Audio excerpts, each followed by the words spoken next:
Over the last week or two on Gridiron Game Plans, I've been focusing on teaching the elements of the offensive line and defensive line interactions at a very, very high level. But I do think that there's a lot of information about how the offensive line blocks and how the defensive line either sheds or doesn't shed, and what those ratings and interactions are based on that flies over the head of a lot of Madden players. So in today's video, we're going to go through the offensive and defensive line things that you need to look at to know whether or not you're getting a good player on your team, because I think players oftentimes look at the wrong stuff. Let's get into it.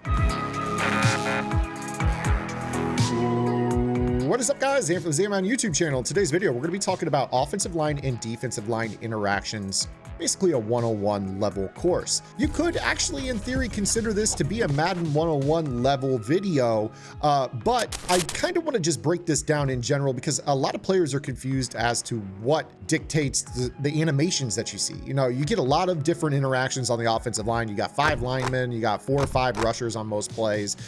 Sometimes you see guys shed instantly, shed late in plays. What dictates those types of things, not only in the run game, but also in the pass game? So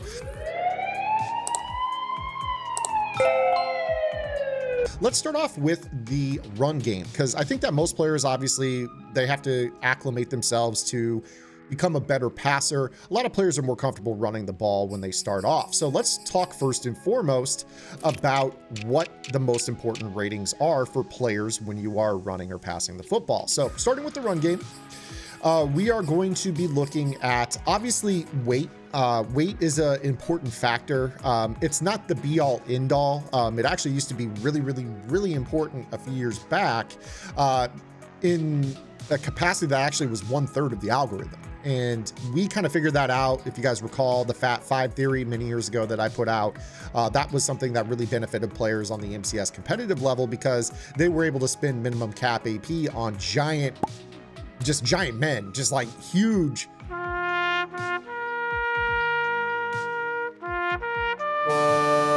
They were able to spend their cap on large offensive linemen, and really the cap value of those linemen was not increased or decreased based off of how heavy they were. Now, back then it was 1/3. It was basically weight, strength, and run block against weight, strength, and block shed. Now it's a little bit more complicated than it was back then. We'll get into that momentarily. So weight is definitely important, as is strength. Strength is definitely something that is basically kind of a universal rating. You know, it's involved in a lot of interactions. You know, whether or not you can get a push off the ball if you are winning in strength, whether or not your guy falls forward if he's got a strength advantage over the person tackling him. There's a lot of different factors. Catching traffic also sometimes can utilize strength as part of the calculation. But in general, you want large players that are strong. Usually those go hand in hand. You know, if you have a really fat lineman like a Trent Brown, you know, he's going to have high strength. But the actual ratings that a lot of players don't know are more important are the ratings that are underneath the run blocking umbrella. So when you take a look at an offensive lineman, you are going to see that they have kind of just a generic overall master rating for their run block. If you take a look right here, it's 98 on Trent Williams. And that just kind of gives you an at a glance look of whether or not the guy is a good run blocker or not what he's actually good at. I kind of liken this to when you hear a player say, oh, I'm not going to pick him up in Ultimate Team. His overall isn't high enough. You're looking at the wrong things. Run blocking is definitely important, but there's 2 ratings that you need to look at: RBF and RBP. Starting with RBP, this stands for run block power. Run block power is something that is used specifically on certain run schemes. So a power run scheme is going to be a blocking scheme in general that is not zone. So when you talk about inside zone or stretch or outside zone, basically runs like dives, power O's, counters, tosses, things like that, they are going to use the run block power rating of your lineman. So you might have a guy who has really high run block, like 98. But in this case for Trent Williams, on this run scheme, if you were to call a dive, a power, or a counter, those runs I just mentioned, he's going to block it at 97. If you were to be in a zone-based offensive run scheme, like an inside zone, a wide zone, inside zone split, these are going to utilize your run block finesse ratings. and that is the RBF. This is a player's rating on stretches and inside zones. This is important because in a zone-based run scheme, you're going to oftentimes combo block or double team block with a player next to you and work your way up to the next level. You'll notice that the higher the run block finesse rating is, the more easily they will peel off of their double team blocks and get to that second level to seal a linebacker and allow you to have a cutback lane.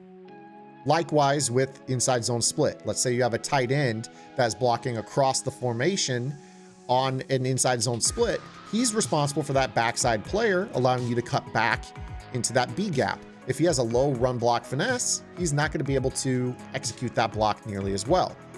So you want to pay attention to those ratings in a big way. Thank you for checking out this free content over here on the Zan Madden YouTube channel. If you guys are enjoying this content, make sure that you guys also check out my strategy website, gridirongameplans.gg. Gridiron Game Plans is your one-stop source for all things competitive Madden. Every week in our Vault update, we go over the meta, or the most effective tactics available being used by pro players on the MCS circuit, breaking down not only how and why the pros do what they do, but most importantly, how you can counteract those metas when you face them in online gameplay. On top of that, your subscription also includes any and every game plan on the site all year long for just the low price of $9.95 a month. And you guys get access to our Discord channel, where we have members of the Gridiron Game Plans community chatting daily, helping each other get better at the game. And this also includes a lab session every single Wednesday night on the channel. So make sure you guys get over to the website. If you guys are looking for the best escape artist defense in the community, you have to look no further. gridirongameplans.gg. Now back to the video. Again, if you have a player, or in general, if you have an offensive scheme that is more reliant on inside zone and stretch, the RBP rating is not as important to your offensive line as the RBF. So if you guys are playing Ultimate Team, for instance, and you're looking for an offensive lineman that fits, maybe you run the San Francisco playbook, they're a zone-based run scheme. You'll notice that the majority of their offensive linemen have higher RBF ratings than RBP ratings. If you were to take a look at some of the other schemes in football, maybe a power running offensive line, say for instance, one that comes to mind for me is the Ravens. More often than not, you're going to notice that some of these guys are going to be slightly better run block power players than run block finesse. Now, that doesn't mean that you can't have a guy that's better at run block power than finesse participate in a zone scheme. But in general, if your identity is gap-based runs like dives and power rows and runs of that nature, you're going to want a higher RBP rating than an RBF. If you want to run a little bit of everything, then obviously you want both ratings. But, you know, if you're somebody that only runs stretch, you definitely just want an offensive line that obviously can pass block and run block finesse. That's really the most important part of this. So that is the offensive line from a run blocking standpoint. Now, there are two other ratings that I think are very important. And I want to kind of talk about what those are. So I'm going to go back into just kind of all teams, and we're going to take a look at the lead block rating. The lead block rating is something that applies to fullbacks and pulling guards. So on a lot of those runs where I talked about like power row or counter or toss, you have a pulling lineman. So the RBP rating is going to apply to the players who aren't pulling. So let's say, for instance, I run a power row with Quentin Nelson, who is a guard, and he's the one who is pulling to lead block in front of our running back. Again, I use that buzzword, lead block, right? It is going to, instead of using his RBP rating, it's going to instead use his lead block rating. So if you were to imagine you have a power row run where Quentin Nelson is pulling, his rating when he is pulling is a 96. But let's say you flip that power row to the other side and it's the other guard that is pulling. Now Quentin Nelson is blocking with a 93 rating on the person that he's blocking straight ahead of him. So that is the difference between a run block power versus when you might use an impact block. Now, it actually gets a little bit more fuzzy than just lead block ratings. When you oftentimes have a player who is on a lead block, they are also going to be blocking a player in the open field, and that is going to use the impact block rating. And you're going to notice that in Madden, you have defensive players that have high impact block ratings as well. And the reason for that is that impact block is the rating that gets used in the open field when a player has a full head of steam, and it goes up against the impact block rating of the player they are blocking. So to kind of create that different interaction within the game, EA has elevated a lot of the impact block ratings of the defensive players to allow you to know whether or not that guy is going to hold his ground in the open field when a blocker has a full head of steam, or if that blocker is going to play out a pancake animation on the run or a really, really high impact block that throws him out of the way.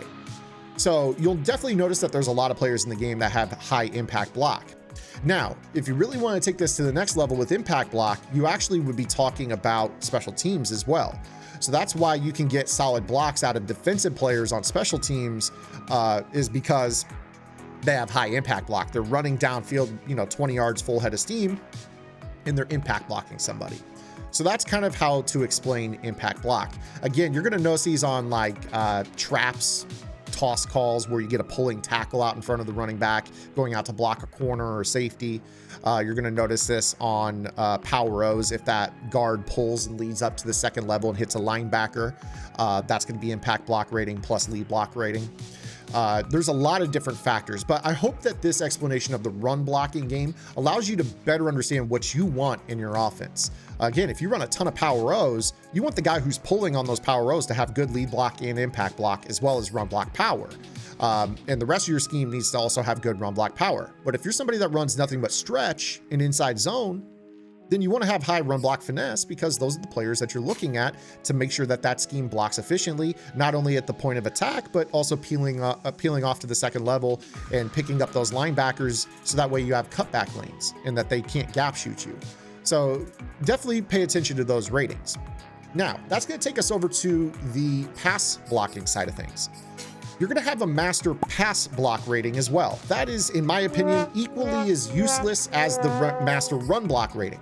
You might look at a player and say, oh, he's got 95 pass block. But on the other side, he might be blocking somebody who has 94 finesse move, right? So if you have a player that has 94 finesse move against a offensive lineman who has 95 pass block, that means absolutely nothing.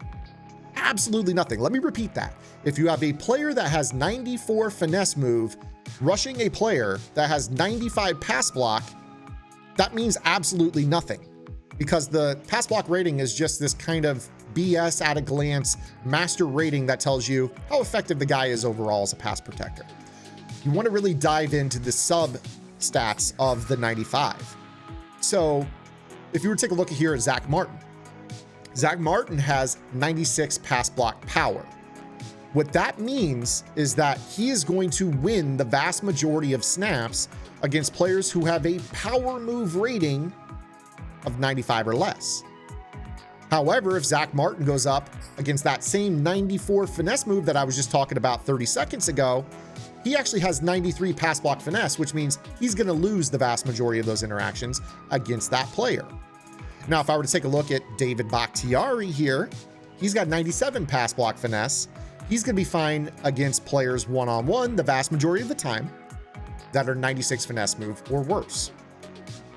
And he's only going to be okay in a power move situation if he's guarding a power rusher, if that power rusher has 91 power move or less. So if you take a look at Bakhtiari, you see he's got 95 pass block, and you're wondering why a 93 power move is beating him, it's because he doesn't have the power move pass block rating to block that player efficiently.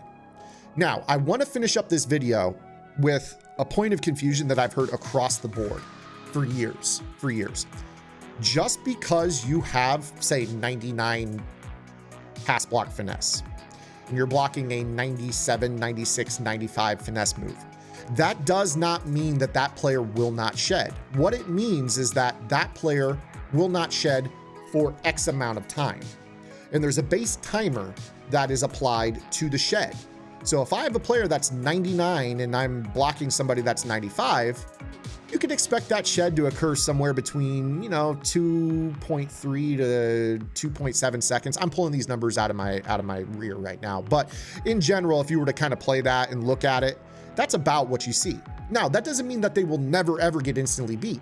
This is, after all, a dice roll based video game. EA Sports. It's in the game. What it looks at is it says, okay, Bakhtiari, 97 pass block finesse, is blocking a 95 finesse move. We're going to give him X% chance of winning this block on this given snap. The ball is snapped. They end up rolling dice, and the weighting that they've given that player to win is basically what determines how many out of 10 their odds are of winning, or how many out of 100 in this case.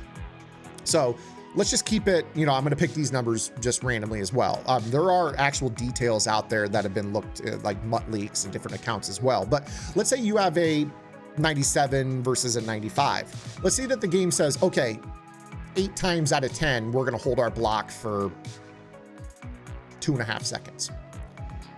Again, pulling these numbers arbitrarily here. They're going to go ahead and roll the dice. In 85% of those snaps, he's going to hold his block for at least that amount of time. But that other 15% of the time, or 15 snaps out of 100, he might roll a loss. And if it lands on one of those 15, you might see that player shed sooner than that. Maybe not instantly, but sooner than that. So that hopefully clears up some of the confusion, because in general, I kind of feel like people say, oh, he's got this and he's blocking a player who's worse. He shouldn't shed. If the game were that linear, defense would be impossible, especially once you got to 99 pass block. So I kind of wanted to clear that up. Again, a lot of the figures that I just spit at you were just hypothetical.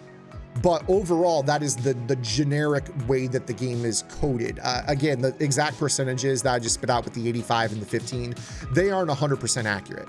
But in general, that is how you know whether or not a guy is going to hold up for the majority of the snap. Again, I kind of just through playing this game, I've kind of determined that when you have an advantage as a power blocker versus a power move, or finesse blocker against a finesse move, you're looking at about a timer of 2.3 to 2.5 seconds on most snaps before you get shed. And that's considered a win, because if it takes 2.5 seconds for a guy to start their shed animation, that's still an additional 1 to 1.5 seconds before the ball actually has to be out of your quarterback's hand.